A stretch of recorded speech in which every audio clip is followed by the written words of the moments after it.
हाय and अस्सलाम वालेकुम, welcome to my channel Jio tech mentor. मैं आपका दोस्त वकील खालिद। तो वीडियो स्टार्ट करने से पहले सब दोस्तों से गुजारिश है कि जिन्होंने अभी तक मेरा चैनल सब्सक्राइब नहीं किया वो सब्सक्राइब कर लें और पास बने बेल आइकन को भी प्रेस कर लें ताकि इसी तरह की इंफॉर्मेटिव और अच्छी वीडियोस के नोटिफिकेशन आपको बर वक्त मिलते रहे। दोस्तों, पिछली क्लास के अंदर हमने देखा था कि एचटीएमएल टेबल कैसे क्रिएट करते हैं और उसके अंदर हम रो स्पेन और कॉलम स्पेन कैसे करते हैं। आज की क्लास में हम देखेंगे कि एचटीएमएल टेबल के ऊपर कैसे डिफरेंट स्टाइल्स अप्लाई करते हैं और रो वाइज और कॉलम वाइज कैसे ग्रुपिंग करके हम उनके ऊपर डिफरेंट सीएसएस की प्रॉपर्टीज अप्लाई करते हैं। तो चलिए स्टार्ट करते हैं आज की क्लास।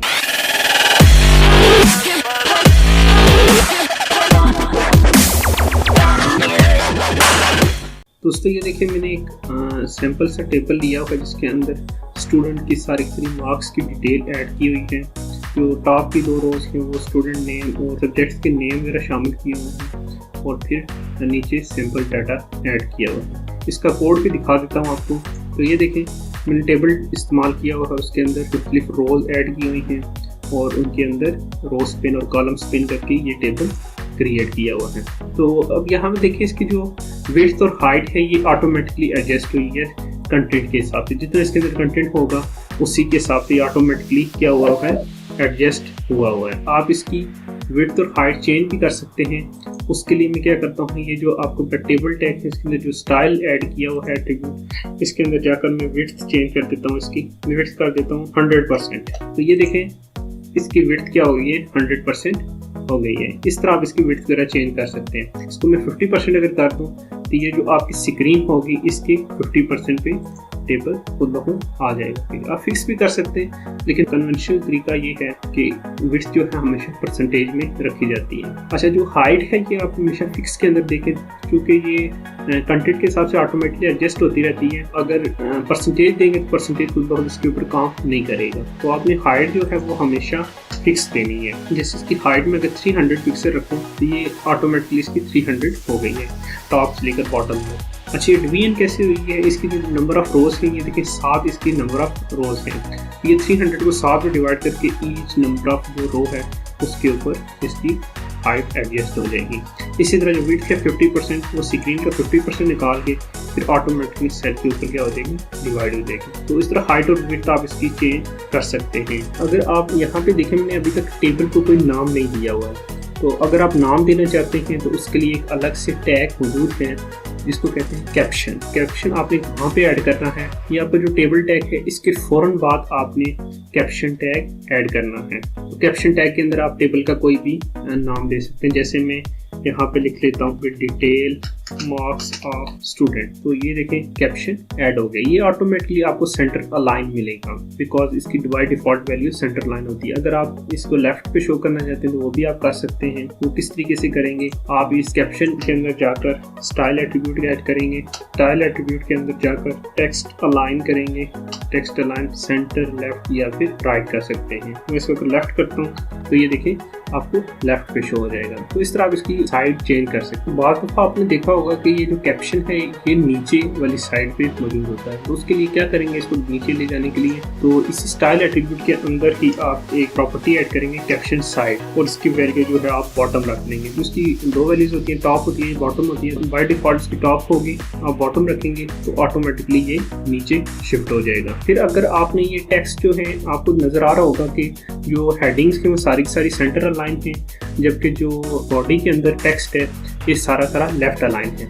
तो अगर आप चाहते हैं सारा जो टेक्स्ट है वो सेंटर में शो होना चाहिए, तो उसके लिए क्या करेंगे, ये जो आपका टेबल है इसके स्टाइल एट्रीब्यूट में जो है आपने टेक्स्ट अलाइन की प्रॉपर्टी ऐड करनी है और इसको कर देना है सेंटर। तो ऑटोमेटिकली जो है सारे का सारा टेक्स्ट सेंटर में चला जाएगा। मोस्टली जो टेबल का टेक्स्ट होता है वो सेंटर अलाइंड ही होता है। अगर हम कोई स्टाइल अप्लाई करते हैं, कोई बैकग्राउंड कलर इसके ऊपर अप्लाई करते हैं तो ये पूरे के पूरे टेबल के ऊपर अप्लाई हो जाएगा। अगर हम इसको टेबल टैग के अंदर जाकर स्टाइल के अंदर बैकग्राउंड कलर देते हैं, जैसे मैं देता हूँ ग्रीन, तो ये ऑटोमेटिकली पूरे के पूरे टेबल का कलर जो है वो ग्रीन हो जाएगा। अगर किसी सिंगल रो के ऊपर कलर देना चाहता हूँ वो मैं कैसे करूँगा, उसके लिए जो भी रो है उसके अंदर जाकर आपने स्टाइल एट्रीब्यूट ऐड करना है और इसके अंदर जाकर बैकग्राउंड कलर ऐड करना है। तो बैकग्राउंड कलर यहाँ पे मैं दे देता हूँ ग्रीन। तो ये देखिए आपकी जो टॉप वाली रो है उसके अंदर ग्रीन कलर ऐड हो गया है। अच्छा, इसमें देखिए एक प्रॉब्लम आपको शो हो रही होगी कि चूंकि मैंने जहाँ जहाँ पे रो स्पेन ऐड किया हुआ है, जैसे स्टूडेंट नेम के अंदर रो स्पेन ऐड किया हुआ है, यहाँ पे रो स्पेन ऐड किया हुआ है, वहाँ पे दोनों रोज के ऊपर बेसिकली आपको कलर शो हो रहा होगा। लेकिन ये देखिए, ये जो सब्जेक्ट के नाम भी मौजूद हैं, ये भी बेसिकली इसी रो के अंदर ही होने चाहिए थे।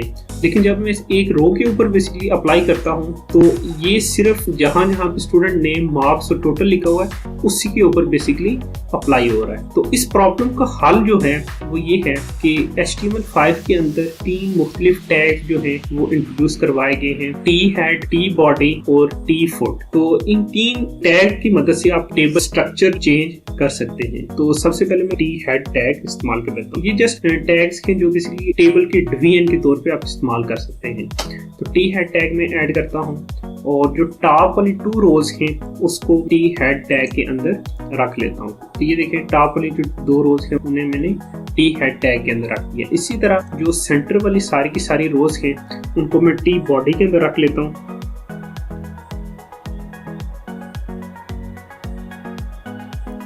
और यहाँ पर जो लास्ट वाली है रो उसको मैं टी फुट के अंदर रख लेता हूँ। बाजार तो इनकी वजह से आपको कोई डिफरेंस नजर नहीं आएगा, जस्ट इनकी हाइट जो है वो चेंज हो गई है। जो बेसिकली आपने टेबल टैग के अंदर हाइट दी थी, ये देखिए 300 पिक्सल, ये बॉडी के ऊपर इक्वली डिवाइड हुई है, बाकी जो है उनके ऊपर इक्वली डिवाइड नहीं हुई। तो आप अगर इनकी हाइट भी चेंज करना चाहते हैं तो आप ये जो टैग ऐड किए हैं, टी हेड टैग और टी बॉडी टैग और टी फुट टैग, इनके अंदर जाकर आप इनकी हाइट चेंज कर सकते हैं। तो अब इनका फायदा क्या है? अब मैं देखें, ये जो स्टाइल एट्रीब्यूट है इसको मैं ऐड करता हूँ टी हेड टैग के अंदर। टॉप वाली दोनों रोज के इनका कलर क्या हो गया? ग्रीन हो गया, बिकॉज ये मैंने टॉप वाली दोनों रोज के ये टी हेड टैग के अंदर रख दिए। इस तरह आप क्या कर सकते हैं? सेक्शन बना सकते हैं। जो लास्ट वाली रो है टी फुट, इसको भी मैं चेंज कर लेता हूँ। इसका कलर मैं रख लेता हूँ ग्रे।